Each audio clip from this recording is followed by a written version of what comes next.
Okay, if this video is turned on and you see me, good morning, good afternoon, good evening, all the good stuff, and happy Sabbath. You see how I'm eating the food, the oatmeal here? I'm so hungry. This is breakfast. I'm gonna sleep late. Got up late. It's Saturday. We're just finished talking about God's bounty, God as a true provider. Now let's see about God. Let's see what David is doing. You see what God is doing some amazing work. Why does God reveal this information? Why does he take the time to reveal some things up front right away or sometimes slowly? Why is he so patient with us, yet sometimes he can be straight and deliver judgment right away? Now, how we say spiritually things are spiritually discerned? We're eating physical food, or we also have to eat the spiritual food. And remember, we are what we eat, right? So I'm eating some oatmeal in the mix of some nice compilation of colors here from God's bountiful table. Just the same. Let's eat up God's word, and see what it says. What does God have to say? Do we need to plug into a source? We need to plug into the great electrician, Jesus Christ? What does God have to say about all of this? Let's see, David. 2 Samuel chapter 8. Listen from the note brick in the Bible app. You found in the Apple Store. Should be in the app in Google Play Store as well. Let's see, 8 or we finished? 8, I think we started 8. This one's about, this should be part, I didn't get that one apart before. That should have been 10. I'll call this 10. That one the first one. That was God's mountains, that's the name for it. I'm gonna call this one 10. Okay, 10, right? Here we go. God bless it. Let's go. We will read. Samuel 8. And after this, it came to pass that David smote the Philistines and subdued them. And David took Metheg Ammah out of the hand of the Philistines. And he smote Moab, and measured them with a line, casting them down to the ground. Even with 2 lines measured he, to put to death, and with 1 full line to keep alive.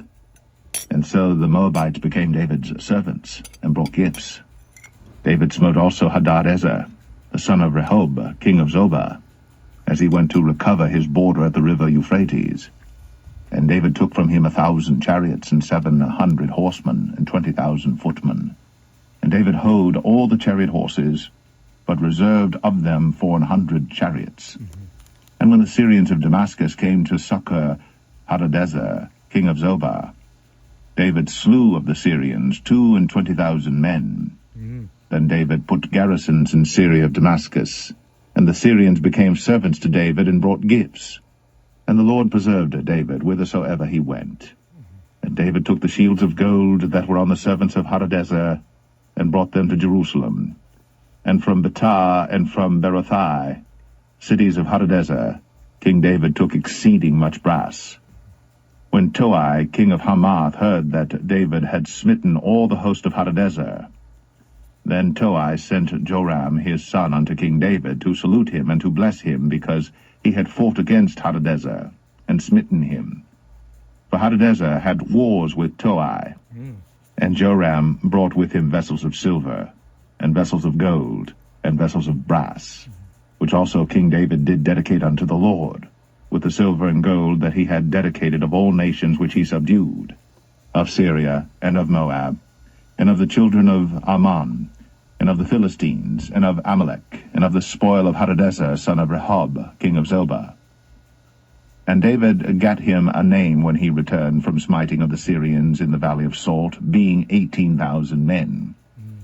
And he put garrisons in Edom. Throughout all Edom put he garrisons, and all they of Edom became David's servants. And the Lord preserved David whithersoever he went. And David reigned over all Israel. And David executed judgment and justice unto all his people. And Joab the son of Zeruiah was over the host. And Jehoshaphat the son of Ahilud was recorder. And Zadok the son of Ahitub, and Ahimelech the son of Abiathar were the priests. And Seraiah was the scribe. And Benaniah the son of Jehoiada was over both the Cherethites and the Pelethites.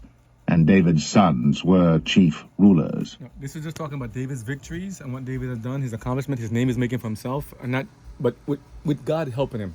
He's going to go to chapter 9. I'm just going to let it read. 2 Samuel 9. And David said, Is there yet any that is left of the house of Saul, that I may show him kindness for Jonathan's sake? And there was of the house of Saul a servant whose name was Ziba. And when they had called him unto David, the king said unto him, Art thou Ziba? And he said, Thy servant is he. And the king said, Is there not yet any of the house of Saul, that I may show the kindness of God unto him? And Ziba said unto the king, Jonathan hath yet a son which is lame on his feet. And the king said unto him, Where is he? And Ziba said unto the king, Behold, he is in the house of Machir, the son of Ammiel, in Lo-debar. Then King David sent and fetched him out of the house of Machir, the son of Ammiel, from Lo-debar. Now when Mephibosheth, the son of Jonathan, the son of Saul, was come unto David, he fell on his face and did reverence. And David said, Mephibosheth. And he answered, Behold, thy servant. And David said unto him, Fear not, for I will surely show thee kindness for Jonathan thy father's sake, and will restore thee all the land of Saul thy father, and thou shalt eat bread at my table continually. And he bowed himself and said, What is thy servant, that thou shouldst look upon such a dead dog as I am? Then the king called to Ziba, Saul's servant, and said unto him, I have given unto thy master's son all that pertained to Saul, and to all his house. Thou therefore, and thy sons and thy servants, shall till the land for him, and thou shalt bring in the fruits, that thy master's son may have food to eat. But Mephibosheth, thy master's son, shall eat bread always at my table. Now Ziba had 15 sons and 20 servants. Then said Ziba unto the king, According to all that my lord the king hath commanded his servant, so shall thy servant do. As for Mephibosheth, said the king, he shall eat at my table as one of the king's sons. And Mephibosheth had a young son whose name was Micah. And all that dwelt in the house of Ziba were servants unto Mephibosheth. So Mephibosheth dwelt in Jerusalem, for he did eat continually at the king's table, and was lame on both his feet. Now, that is beautiful. David showing kindness to the previous one who was an enemy to him, even though David didn't hate him. Showing kindness to someone when you didn't have to. 2 Samuel 10. God is good. And it came to pass after this, that the king of the children of Ammon died, and Hanun his son reigned in his stead. Then said David, I will show kindness unto Hanun the son of Nahash, as his father showed kindness unto me.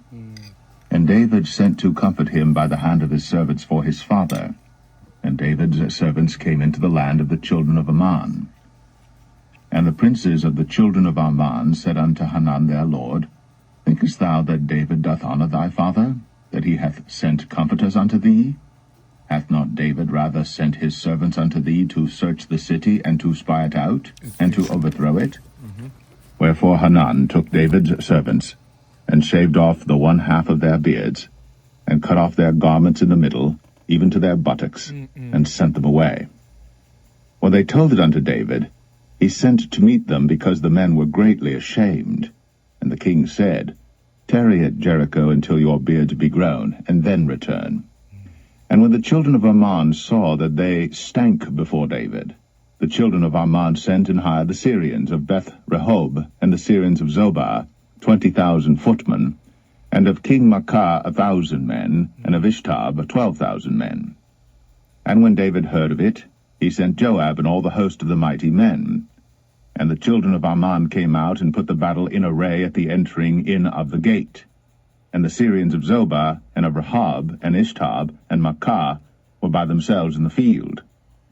When Joab saw that the front of the battle was against him before and behind, he chose of all the choice men of Israel, and put them in array against the Syrians. And the rest of the people he delivered into the hand of Abishai his brother, that he might put them in array against the children of Ammon. And he said, If the Syrians be too strong for me, then thou shalt help me. But if the children of Ammon be too strong for thee, then I will come and help thee. Be of good courage. Let us play the men for our people, and for the cities of our God. And the Lord do that which seemeth him good. And Joab drew nigh, and the people that were with him, unto the battle against the Syrians. And they fled before him. And when the children of Ammon saw that the Syrians were fled, then fled they also before Abishai, and entered into the city. So Joab returned from the children of Ammon and came to Jerusalem. And when the Syrians saw that they were smitten before Israel, they gathered themselves together. And Hadarezer sent, and brought out the Syrians that were beyond the river. And they came to Helam, and Shobach, the captain of the host of Hadarezer, went before them. And when it was told David, he gathered all Israel together, and passed over Jordan, and came to Helam. And the Syrians set themselves in array against David, and fought with him. And the Syrians fled before Israel. And David slew the men of 700 chariots of the Syrians, and 40,000 horsemen, Wow. and smote Shobach, the captain of their host, who died there. Wow. And when all the kings that were servants to Hadarezer saw that they were smitten before Israel, they made peace with Israel, and served them. So the Syrians feared to help the children of Ammon any more. Let's pause here a second. Did you just hear what happened? Did you see how quickly things sparked off into like a whole war and craziness? Whoa. Whoa. Take it back. These same inhabitants of the land of Canaan were the ones that the children of Israel were supposed to have cast out since back when they left from Egypt, did the Exodus experience. God told them, under the leadership of Moses and Joshua, get rid of the people that he specified should be taken care of. The children of Israel, I wouldn't say get lazy, but it's like, we don't want to war and fight anymore. We just want to stay and just relax and just live a life in peace. They didn't obey God. They disobeyed God in what he asked them to do. And they decided we'll deal with it later. They keep putting it off. Put off God's word, God's commandment, put it off. They didn't take God to heart. God told them there will be a thorn to you. There will be a constant thorn in your flesh. You ever had that little bristle? I feel like when I'm going sometimes doing lawnmower and stuff, and a bristle stick on me from like some of the plants. And it sticks, and it's like, ow, something's poking me somewhere. And you feel it. And it's like, until you get rid of it, it's just constant poking at you. In your feet, in your stuff, in your clothes, something. Like, you ever had one of rockers in your shoes or sandals? And it's like, it's just you walking, it hurts. You just gotta get rid of it somewhere. Something, you gotta take your shoes and get rid of it. When we do not take God's word to heart, that thing which he said will bug us, he's gonna bug us. And sometimes he bugs us even to cause blisters and sores, even to our life or death. It is very important to take God's word very seriously, what he says. He means it. He keeps his word. He knows what's happening. He knows what's better for us. He could have taken care of it himself, but he wants human beings to play a part in this work of salvation. The Great Commission. Go ye therefore into all the worlds, baptize and teaching them in the name of the Father, Son, Jesus Christ, and Holy Ghost. We are to be a part of this work. We're not going to sit back and go, all right, God, finish it. Yeah, I see. Yeah, it's up. Yeah, I got you. Yeah. I got you. Finish up. No, not so. The divine working with the tangible, the divine working with humanity. That's why Jesus Christ is God, man. He's God and humanity at the same time. Interwoven. We need each other. We're together. We're twined together. We're twined. T-W-I-E-D. My own word is made up, right? We're twined together. You cannot separate the two. And God is inseparable from us. He loves us so much.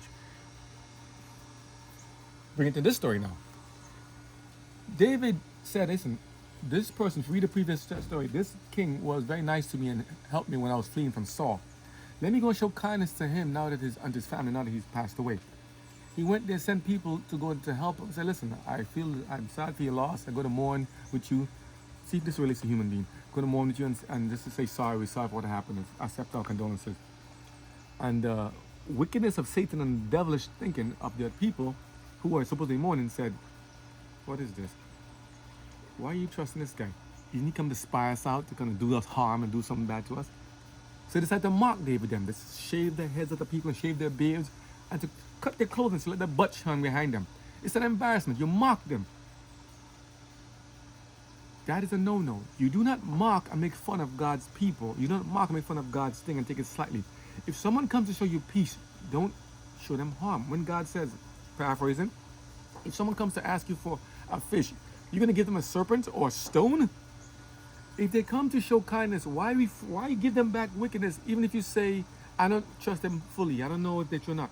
You're going to just say, sorry, thank you, we just want a period of time mourning, just maybe privately.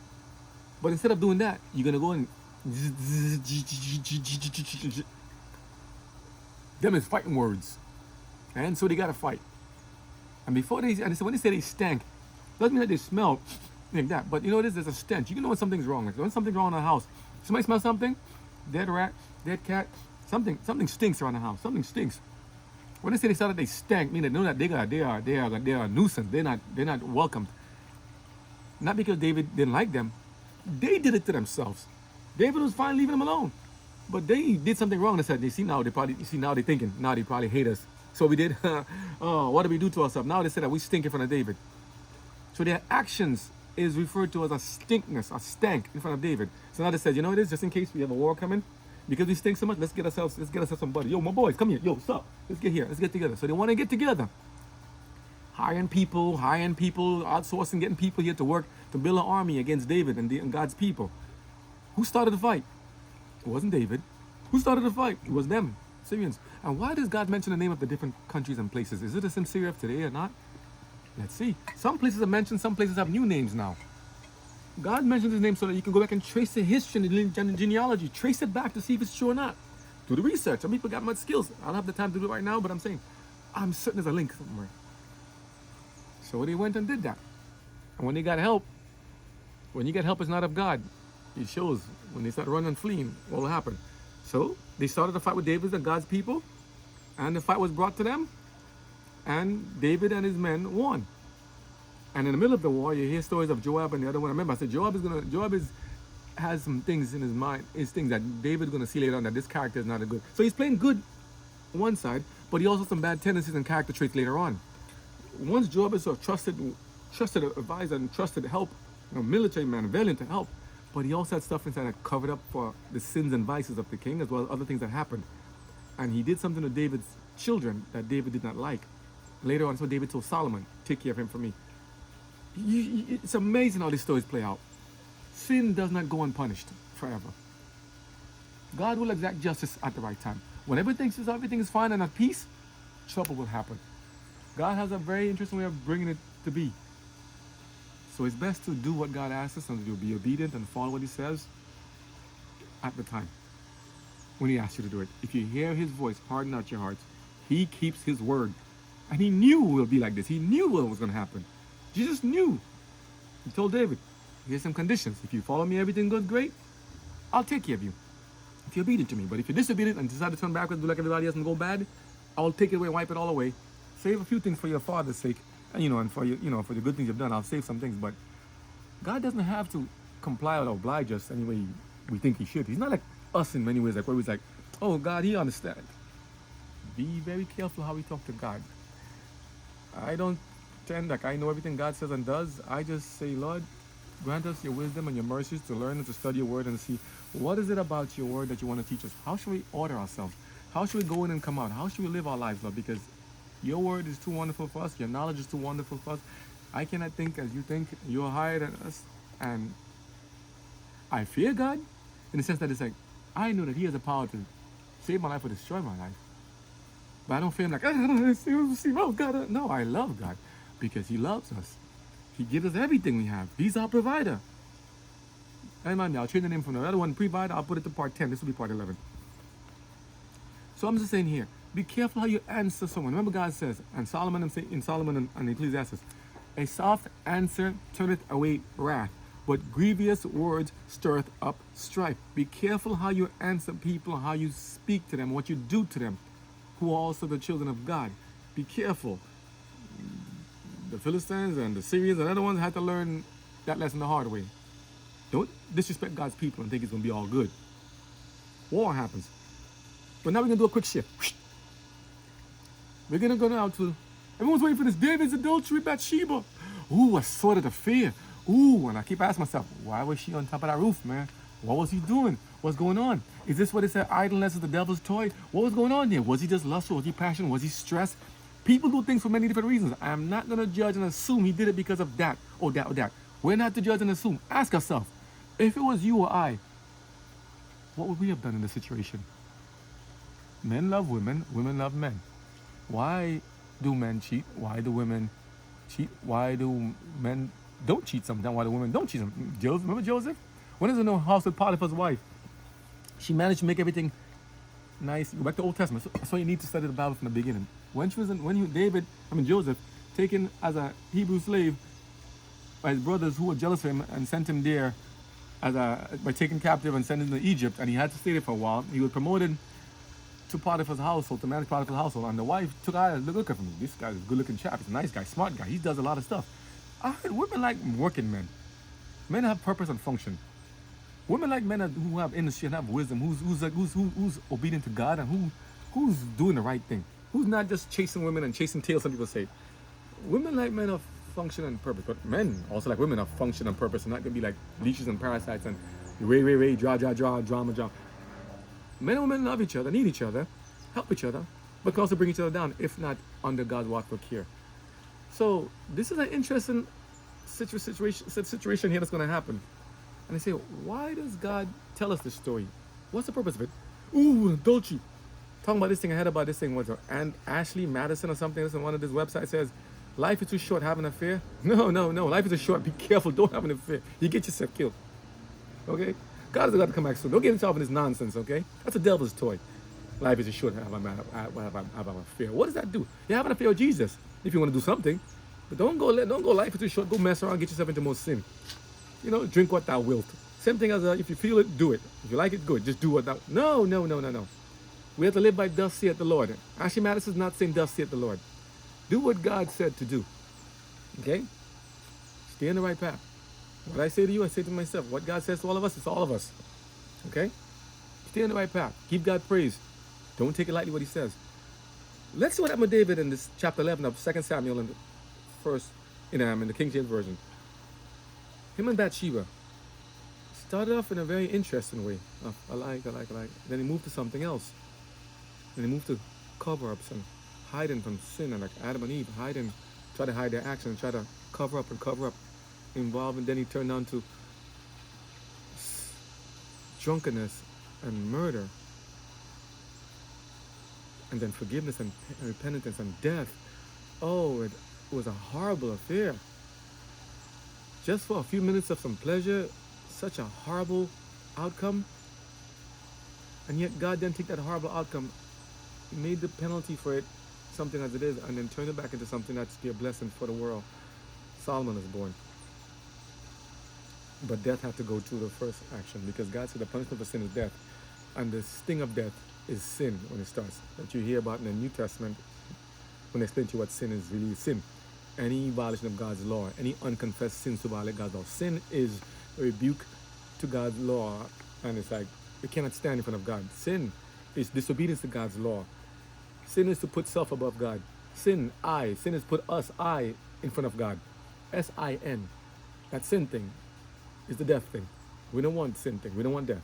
We want life. And God said, I'm God of the living, not of the dead. So if you're the living, you will be with God. If you like death, then go sin. I don't say to do it. I don't want to do it either. So let's not sin so we don't die. Okay? Even if we may die in this life because of sinful actions and because of sinful decisions made by Adam and Eve back then, we're paying the price for it. God did say that if soul that sinneth, it shall die. They sinned and they passed on to the generations. We're living and dying because of what actions happen to them. This is how their actions affect us. Our actions affect other people as well. So let's live for God so we can live with God forevermore. Not live to sin and die forevermore. Please. Let's do it the right way. That's what happened with David and Bath-Sheba. Because this was not a very glamorous thing. It's painful to see, because I'm like, but I can understand in many ways how it can happen and maybe they're scared too. How can we cover up a sin? How can you sometimes you ask people something, why do you do something, and they lie. They're scared. I lie. And then their actions is almost like unforgivable. It's like, why would you do such a thing? Such a beautiful thing. Why would you taint it with such a thing in action? And then God knows what happened. God knew what was going to happen. He knew already. Somebody said, well, why didn't God intervene? God wants to see how the human dynamic works together with the spiritual dynamic, and how the human heart and desires of man are not always in line with God. But sometimes they are. Let God explain. Let's continue. Chapter 11. It's very interesting. David's adultery. See what happened here. David and Bath-Sheba. 2 Samuel 11. And it came to pass, after the year was expired, at the time when kings go forth to battle, that David sent Joab and his servants with him, and all Israel. And they destroyed the children of Ammon and besieged Rabbah. But David tarried still at Jerusalem. And it came to pass in an evening tide that David arose from off his bed, and walked upon the roof of the king's house.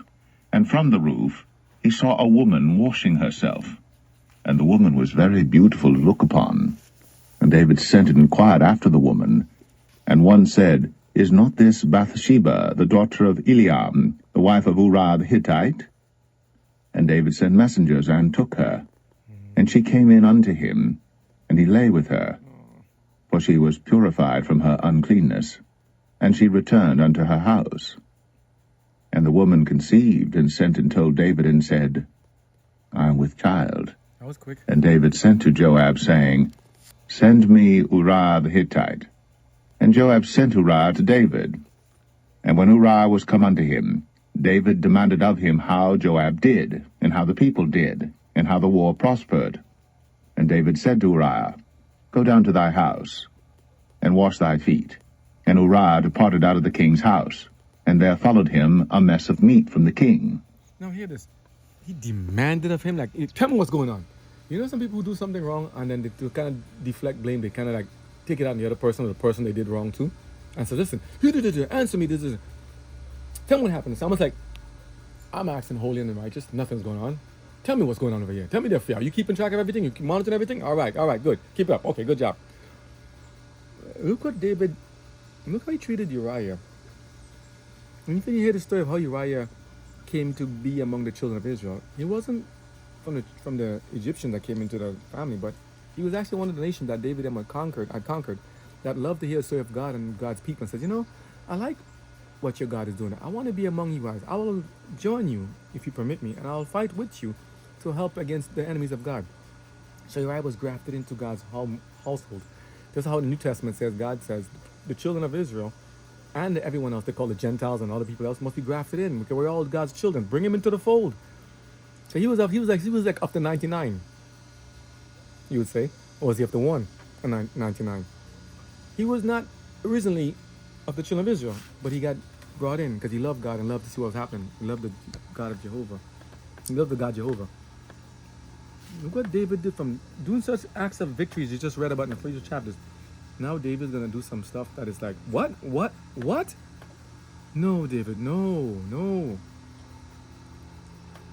That's what sin will do. And fear, trepidation, and anger, and all these things, all these fruits of the,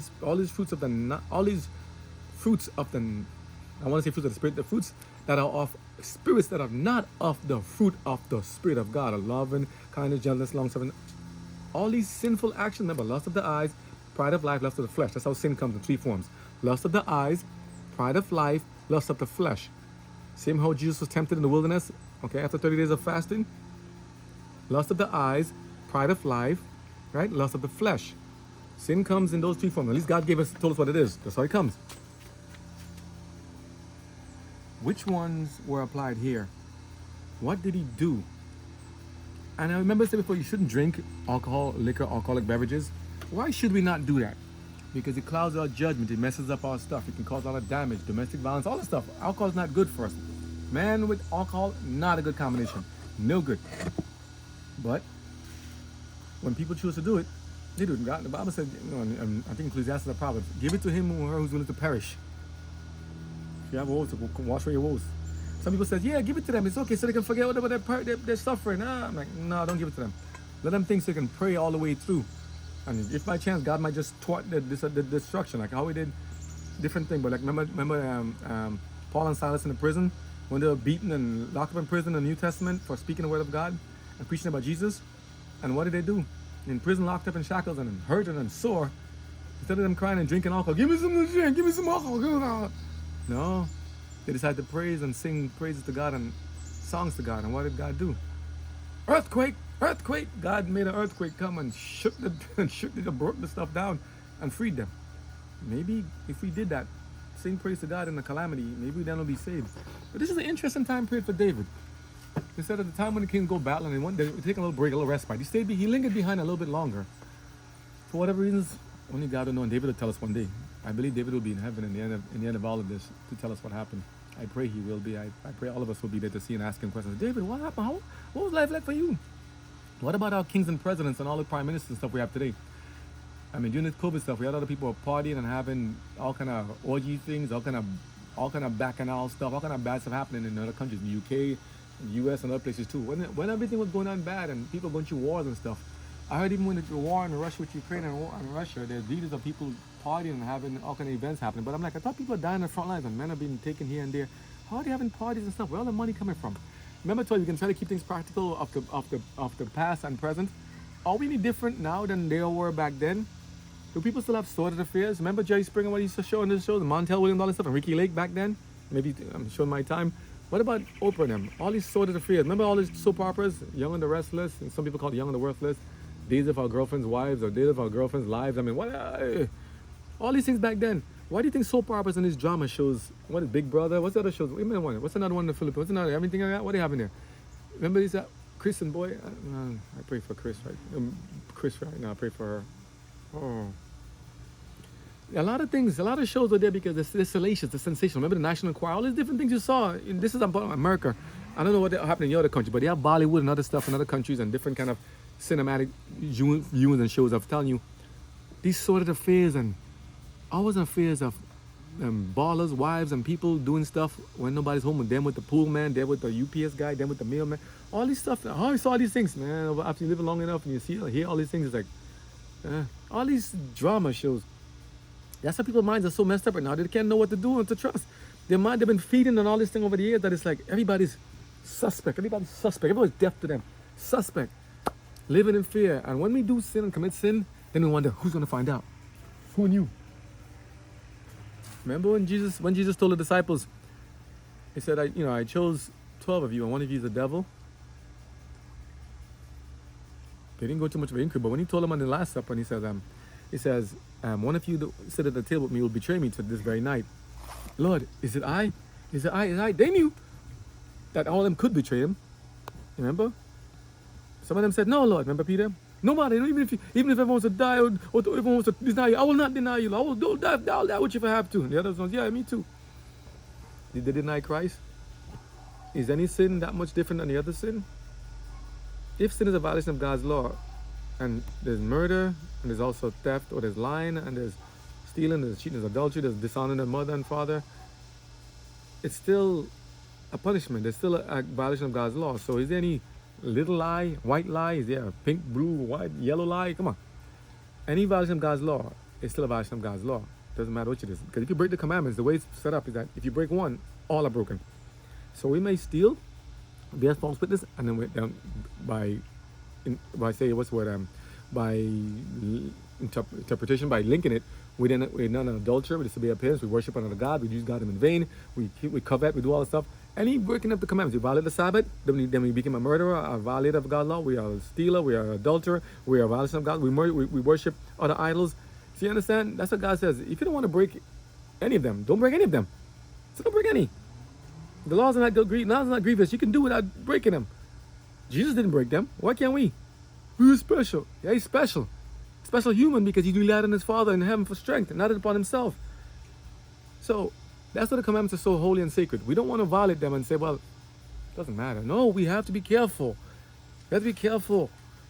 And if you do, ask for forgiveness and say, so Lord, I'm sorry for what I've done. Lord, please forgive me. When we ask for forgiveness, God says, and we're repentant and penitent heart, we're contrite. Say, Lord, I really don't mean to do that. I'm drinking again. I'm smoking again. I'm watching stuff I shouldn't watch.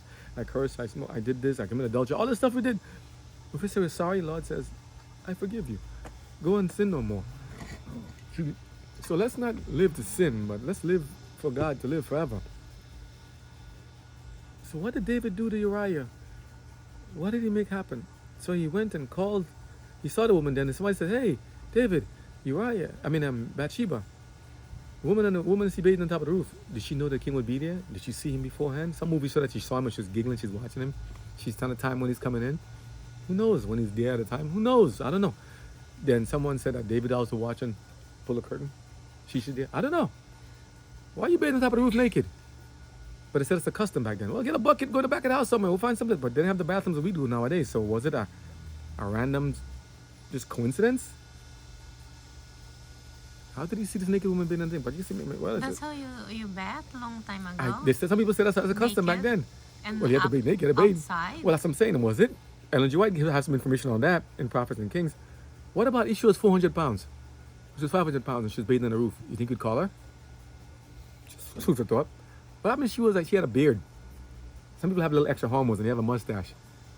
Hey, would he call her? What happened if she was pregnant? Some people actually would call her pregnant. No evidence. 6 shows, fetishes. Trust me, you know. She had a lot of stuff. Her, a lot of stuff in back days. What happened if she was black? What happened if she was white?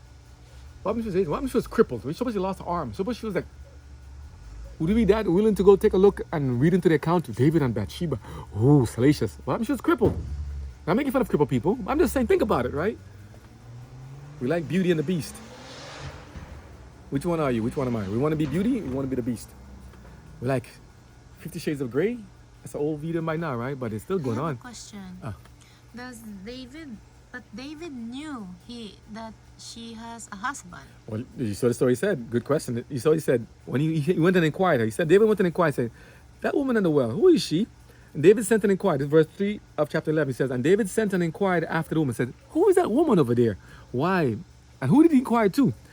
And one said, is not this Bath-Sheba, Bath-Sheba, Bath-Sheba? They call her Bath-Sheba. I didn't realize before. Bath-Sheba? Wait a minute. Bath, taking a bath. Sheba? I just got that. Bath-Sheba is her name. And she was taking a bath. And Sheba something. Okay, let's go. This is. But here, interest. I didn't even get it before. Bath-Sheba is her name. Okay, is not this Bath-Sheba the daughter of Eliam, the wife of Uriah the Hittite? So he knew. They told him. Sometimes we hear the truth. Hey, you know this? Like, yeah, no. But I'm so. Why did he continue? Because she smells pretty. She looks pretty. One pretty. That's a good question. Why did he continue? He said, isn't the wife of Uriah the Hittite? I don't know. And David sent messengers, and took her. Verse 4. He said, hey, I'm looking at you. I'm just curious. Can you come to me a second? He took her. And she came in onto him, like maybe coming. Some people showing the videos coming to the chamber, coming to the table. Some embracing her rapidly and just embracing her, quick, smooth kiss or something real salacious. Something happened real quick. Next thing you know, and he lay with her. That was fast. He took her, and she came in onto him, and he lay with her. I mean, just one call. How many times did he call her? How many times did she visit before this happened? Does it matter? The action is done. Some people waiting to see when is the opportunity. Waiting, plotting, trying to strategize like Potiphar's wife tried to do with Joseph. Strategize when to get the people out of the house so she and Joseph can be alone. And that's an interesting scenario too. Joseph knew that she might have been an Egyptian wife. She might have been pretty too. You know, they got her to deck it up with all the makeup and stuff, looking all dapper. And she's the wife of a high official, Potiphar. She might look really nice and attractive too. David could be like, listen, nobody here. Let's settle this. But God is watching and God knows. So David said, no, how can I do this great sin against God and your husband? And some stories, like in Disney, Disney story and one about King of Dreams, they didn't put that part in there. Sin against God. He said, commit a sin against your husband. No, it's a sin against God. Because when you sin, fornicate and stuff, don't you sin against your body as well? So why did they choose to take out those verses? Again, why they chose to make Judah the first brother and then Reuben? They did a lot of liberties that God said you shouldn't do. That's just to be very careful. The music and stuff is great. The animation is great. Everything is nice. And I feel a pain. I feel a sorrow. I even cried sometimes when the tears see what happened to Joseph. I'm like, that can happen to us. My last name is Joseph too. So I'm like, and when she tried to hold him to stay with me and sleep with me, Joseph said no. And he decided to leave. Now they showed him getting up and running. And she grabbing onto his clothes, the tunic, and it ripping. They have different accounts. I wasn't there to see it, so I don't know. But it's what the visual puts on video. And why did he run? Did he really run, or did he just left and said, okay, I'm leaving. This is too much. Nope, I'm not part of this. I'm leaving. And while walking out, she took his stuff. Come here. And he's like, and wrongful accusation and then being charged. And if he was really guilty, he would have been put to death according to the Egyptian laws for taking another person's wife. That's why also Abraham was scared to tell them, the Pharaoh, when he had a checkpoint, that Sarai, because before she had a child, before she had the children, she was called Sarai. And his name was called Abraham, before Abraham, right? Before he had Isaac, his son. He was scared to tell the Pharaoh, the Egyptians, that was his wife, because they would kill him. Some of them would do that. Some people would kill you to take your wife and take your, because when you're a widow, it's excused. A lot of going around and stuff. You know that story? You know that story in the Bible? Abraham, you know that story? So this is a little different. So Joseph didn't comply. Joseph, no, I'm not going to sin against God. No, this is a sin. I can't sin against my master God, and then do this against your husband who trusted me. So he said, I'm not mad at this. I'm leaving. And she maybe scorned him. How dare you if you pulse me? How dare you reject me? They always hear the phrase, hell hath no scorn. Hell hath no what? No, something like that. But as a woman scorned, something like that. Hell hath no fury. As a woman scorned. She's scorned because she's rejected. She's scorned because she's not seduced, so she's not allowed for her seduction to go through. She's not parlaying. He's not going to participate. They also take two to tango, right? She's scorned, so she turned him. She lied upon him and brought him into so much trouble. He could have been killed because she didn't get her way to have a few minutes of pleasure. What would sin do to people? What about Samson and the women? Let's go back to David. Bath-Sheba, you mean he just called, hey, you look good, you smell pretty, you look good. Come, let's have a moment here. And that was quick. I think there's more than that story that happened before that we didn't see. I think there's maybe a little, sometimes you know what it says, a little chip away at your foundation, because David is really doing the right thing at the time. How could that happen? How could he fall after such victories and after praying to God about all these things? How could that happen? Some people ask, well, he's just weak. He's a man. He's not a dog. He's just a rolling stone. He's just raising his head everywhere. He just wants to, all guys want to do is screw. No. I don't think so. Could it have been a stressful time? You said there's a time when the kids take a break. Could it have been he's just like, but he had other wives already. He had also Abigail and Michal, other people. He had other wives already. Where is his wife? Yeah, where's his wife? Concubines. He had other wives already. You want another one? He didn't say he wanted to marry her right away. He just wanted to get a quick fling, it seemed like. Was it? He wanted something. What did he want? He wanted a Bible study to read with her? Why he called her for? To sit there and to learn about her Christianity, about her family and her history? They told him that's another person's wife. Isn't she the daughter of this and this and this? And she the wife of this? I'm staying on this topic a little bit longer because that's what people look for. Ooh, this is salacious. It's drama. It's romance. It's that aggression, the tension of love and passion and romance, while fearing of death and being stoned to death and killed. Because if they were caught, they would both be stoned to death according to the law. If you were caught with adulterer, you'd be stoned to death. That's why they brought the woman to Jesus and says, Master, this woman is caught in adultery in the very act. Should we kill her? The question I ask is, where was the guy?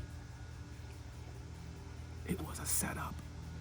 They wanted to find a cause against him to make Jesus go sin against, not a sin against, but to go in to violate the Roman law. Because if you were to put someone to death and the Roman didn't condone it, they would kill Jesus. But also Jesus knew the ones who brought it, they would set the woman up. They made it get into adultery. Where was the guy? Was it possibly one of the religious people too? Ooh, pomp and circumstance and jealousy. Ooh, drama. Where was the guy? How did they catch her? How did they know she was there? Usually people do it in closed doors. Was she on a rooftop too? Was she in a field? Was she naked somewhere? How did they catch them doing the act of adultery? How did they know? Most time people try to hide and sneak away and do something like that. But what about Herod the king when John the Baptist called it out?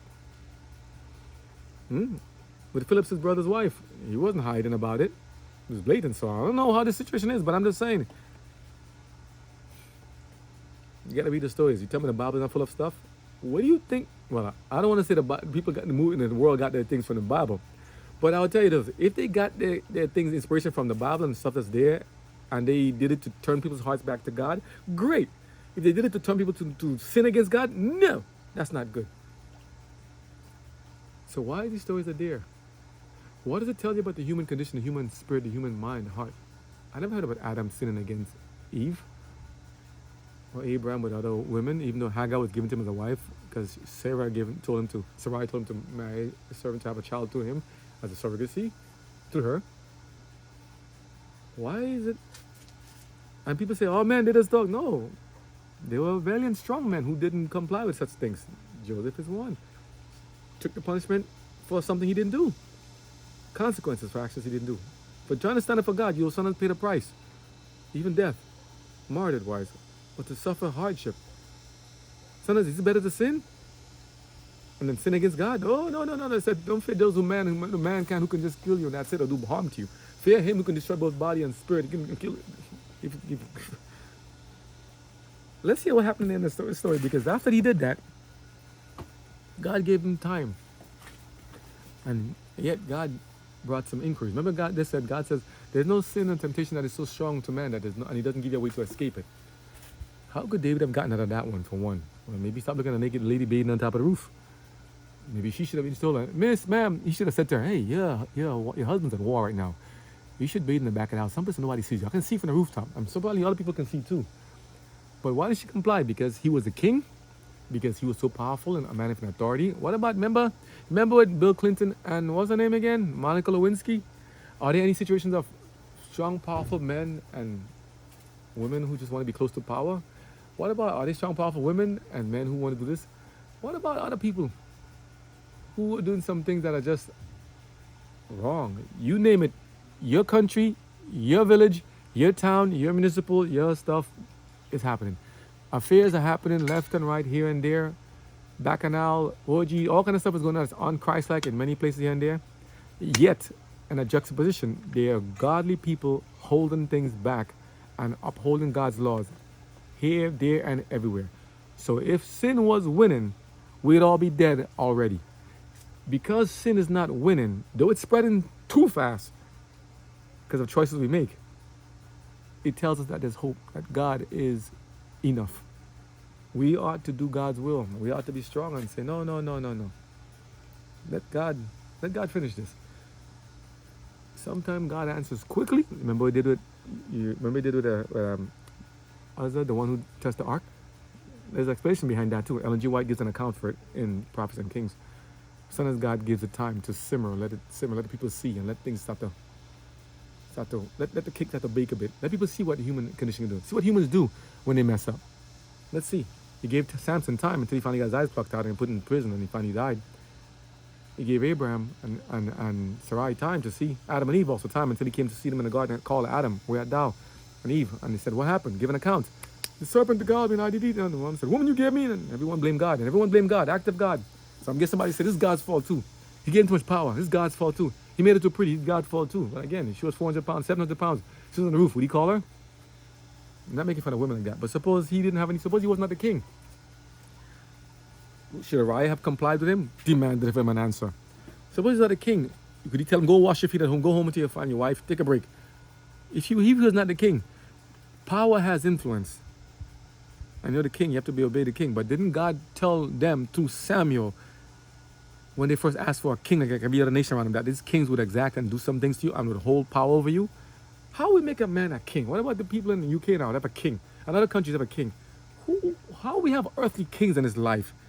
And we're all human beings of flesh and bones and like everybody else. We die the same. How can I have a king on this earth other than God, the Father, the King of Kings and Lord of Lords? Remember Nebuchadnezzar? I can go on forever on that. Just saying. Let's get to the affair part. It's already done. It's happened quick. He called us, went over here, okay, sleep around and got it done. What do you want to hear? A long story drawn out about that? No. But why did it happen? Why did it have to happen? How did they try to take care of it now? Now it's a cover-up?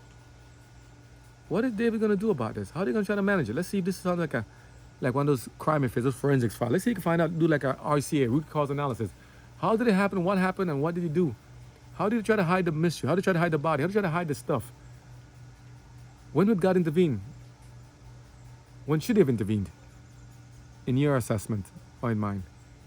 These stories are very important. Let's see what happens here.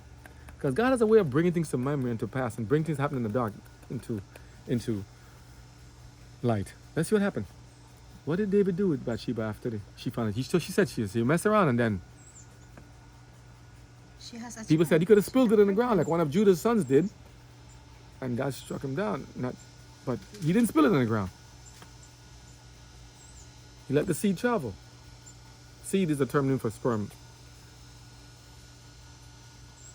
She's pregnant now. From one chance, Yes, people, don't fornicate, don't mess around. Teenagers, school and stuff, and high school, everywhere else, don't fornicate, don't mess around with the kids and girls and stuff because he can travel even outside your clothes. He can travel.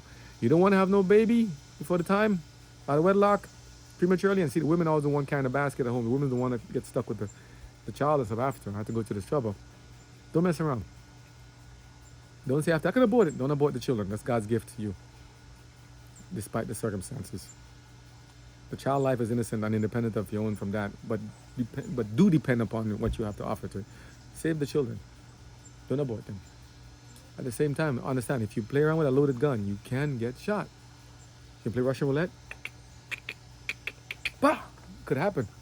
Don't play Russian roulette also. That's a very silly and wicked game to play. People totally did it. A bullet in the chamber of a barrel and then spin it around, and hopefully if it doesn't land, you escaped it. You know at some point you're going to catch it, right? What are the odds? But go back to this. This is playing Russian roulette. This is playing with fire because did not David know that this thing could cause him to be stoned to death and killed? And didn't she know that also? They're Israelites. He's the king. He's the one he's the judge over them. He tells them what can happen. He helps to decide cases. Wasn't he able to decide and monitor his own? What if she said no? Bath-Sheba said no. I think he might have respected that. She had the right. What right would he then have to say? How could you refuse the king? You have to say no, son. Son of the generals and tell him, listen, you can't do this, can't do that. So suppose she said no, I am the wife of another. What are you going to do? Well, fine, and I won't have you. We won't steal an adultery. And then fine. But I'm going to save them trouble. So why did she say no? Why did she not say no? Because she was scared of the power? The case of Monica Lewinsky and Bill Clinton, for those you remember in the U.S. presidency back then, nothing affair with them. I don't ask Hillary how counting it. People said it's wrong because there's a power, but why did she keep the dress? And there's spilled semen and stuff in there. Ask Paula Knight and other people. Is it Paula Knight? No, Stephen, that was Paula Knight. The other people was telling her, keep the dress, preserve the dress for something else. And then he's on an impeachment inquiry and case. It was a very rough affair. If you're old enough, you guys know the stories. Not good to get in trouble like that. Watergate, this is Monica Gate. It's a lot of stuff, Gate. But what if she said no? Like David and Joseph said no. What could he have done to her? When she said, plead my case, the king asked me to stay with him, and I said no, because I'm married to somebody else. That might have been a good thing. He couldn't do anything against the people. The people turning against the king, you can't do that. But he could have framed her. Do people get framed? Well, look what happened to Joseph. He got framed. But I'm not condoning it. I'm saying he should not have done it. She should have said no. He should have said no. He should have known better. She should have known better. But what happened? Maybe they were not too aware of the message. Maybe she was not so brought in so strong in the message of God. So, okay, she was the wife of a Hittite. Hittite was not from the children of Israel. He was not a Hebrew. Doesn't believe So in maybe that. they didn't know enough about the scripture and about God. But this husband is fighting the war for God. Are there any people working for God right now who may not be fully aware of the message of God and just doing their best, working with the knowledge that they have, the little bit that they have, trying to be obedient to the ruling powers, trying to help? It can go anywhere. It can be so many different answers to it. But she yielded, so did he. And both yielded to temptation. And she's with child now. She said, King, I'm pregnant. You also in the movies, somebody comes to you, honey, I'm pregnant. Or, listen, we were messing on the staircase or something, and we do something back then, and we're pregnant. And I'm like, what do? You have a responsibility. If they find out, who? If family, more than that. Friends, neighbors, more than that. If the people find out that the king, because remember, he made inquiry with the messengers. Who were the messengers he inquired with? Who he asked? If the people told what happened, the sort of affair, the king could be killed, and so can she. But suppose some cases people try to silence the people, the messengers.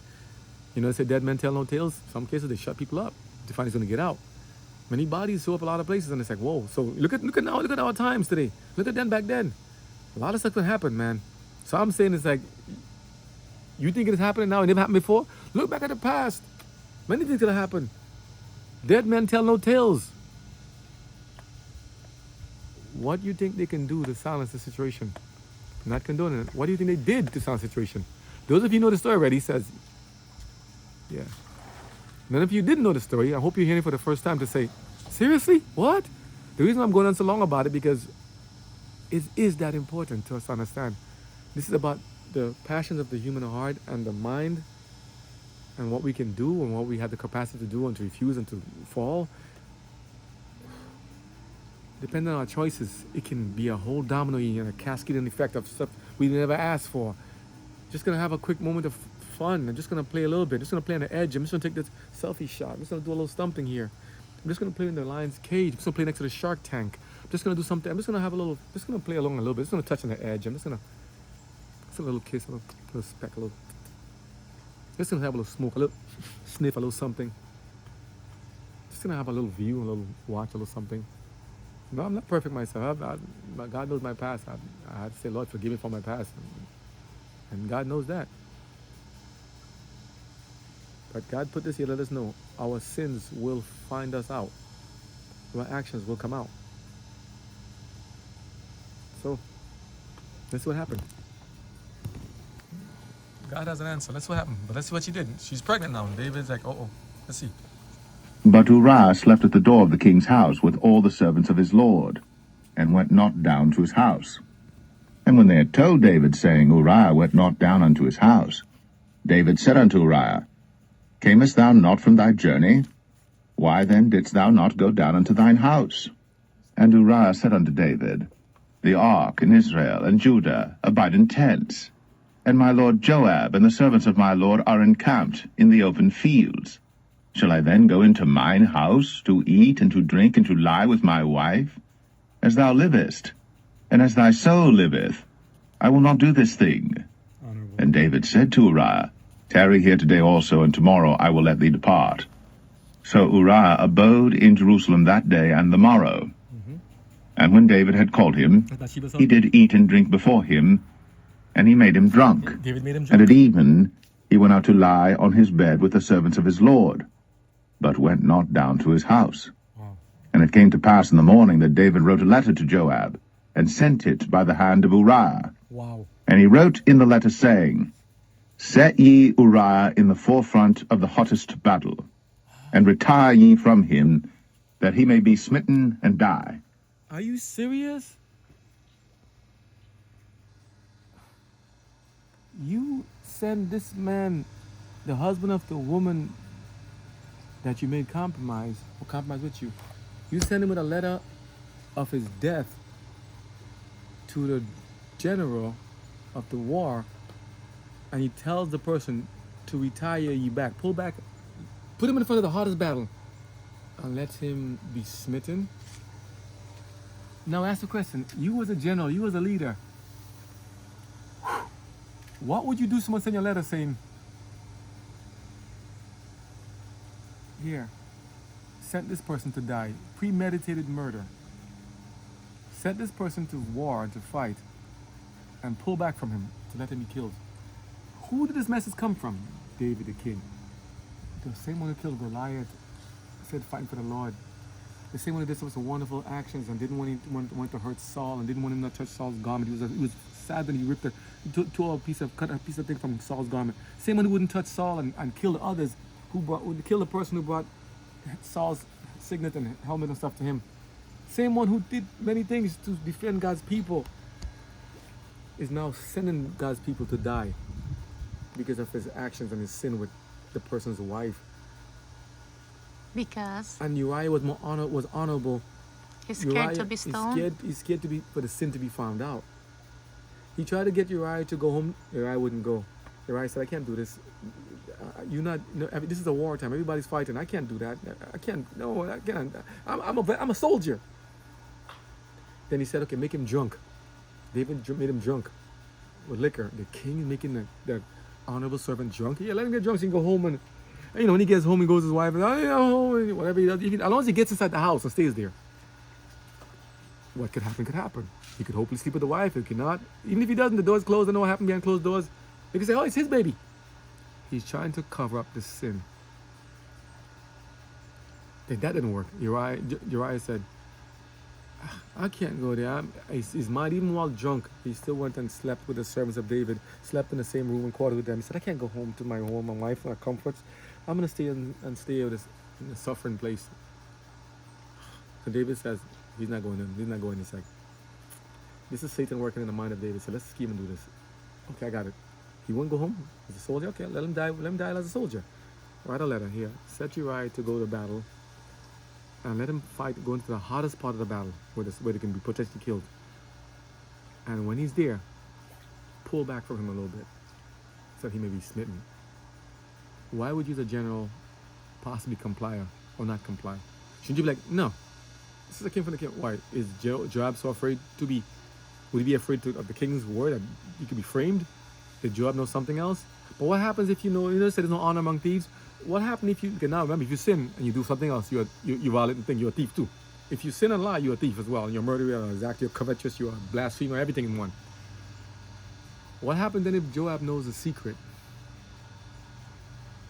Well, the letters then tells the secret already. What happens then? So he knows the secret, he knows the secret. It didn't end well. And it came to pass, when Joab observed the city, that he assigned Uriah unto a place where he knew that valiant men were. Verse 14. And the men of the city went out, and fought with Joab. And there fell some of the people of the servants of David. And Uriah the Hittite died also. Then Joab sent and told David all the things concerning the war, and charged the messenger, saying, When thou hast made an end of telling the matters of the war unto the king, and if so be that the king's wrath arise, and he say unto thee, Wherefore approached ye so nigh unto the city when ye did fight? Knew ye not that they would shoot from the wall? Who smote Abimelech, the son of Jerubbesheth? Did not a woman cast a piece of a millstone upon him from the wall, that he died in Thebez? Why went ye nigh the wall? Then say thou, Thy servant Uriah the Hittite is dead also. Why put that part there? So the messenger went, and came and showed David all that Joab had sent him for. And the messenger said unto David, Surely the men prevailed against us, and came out unto us into the field, and we were upon them even unto the entering of the gate. And the shooters shot from off the wall upon thy servants, and some of the king's servants be dead, and thy servant Uriah the Hittite is dead also. Now, I don't know if he's sending this in the, usually the king has a courtier or a lot of people around him to hear the account of the message. Maybe he wanted everyone to hear the account. When you get a account, a briefing from everybody, it's like, the president gets briefing of what happened. Usually there's some people around to take note, scribes, people take messages and see what happens. So he's giving an account of the war, and it's like, as a king, you have to say, well, didn't you know? Shouldn't you, act kingly? You should have done, give some more, give wisdom. You should have done this, you should have done that, should have done that. You should not have been there. He said, but add this also. And Uriah, your servant, he's dead also. Why add that part there? So Joab already knew. Joab knows what's going on. There's a secret communication going on. And the death letter was sent by the hand of the person to be killed. Written by the king, who was once valiant and fire for God, is now sending people to die while fighting for God. What's here? It can happen. It's happening now. It happens. Many flights have gone down. Many helicopters have crashed. Many planes have gone down. People who knew stuff.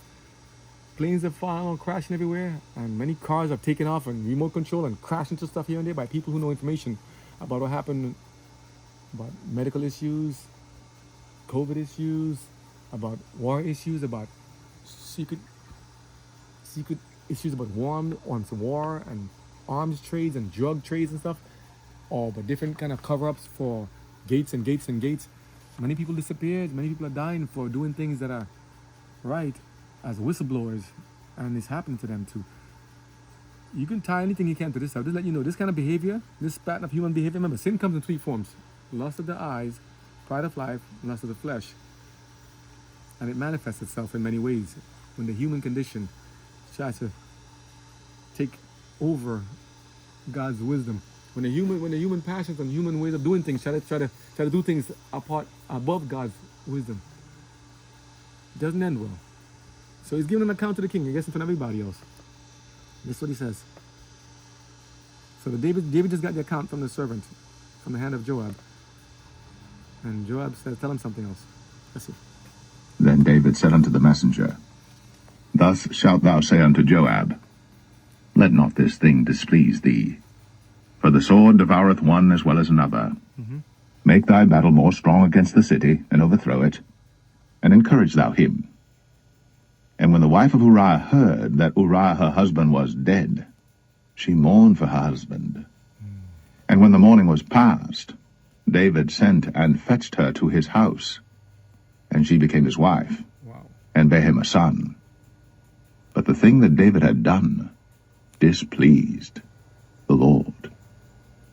So when people say, God permits and God condones and God does this and it's God. Wait 1 second. Mhm. Remember when the first time they slept together, Mhm. she got pregnant. She said, I have a child. But now, said took Well, Bath-Sheba, now the and now husband she died. said, Yeah. I know, but now she said that that he has, She's they mourning? became a wife and they have a Yeah. child. So where's Well- there's a first child? Well, there is good question. So there's gonna be a first child prior to Solomon. Many people don't know that. First child, but judgment was pronounced So there is a on them child? both.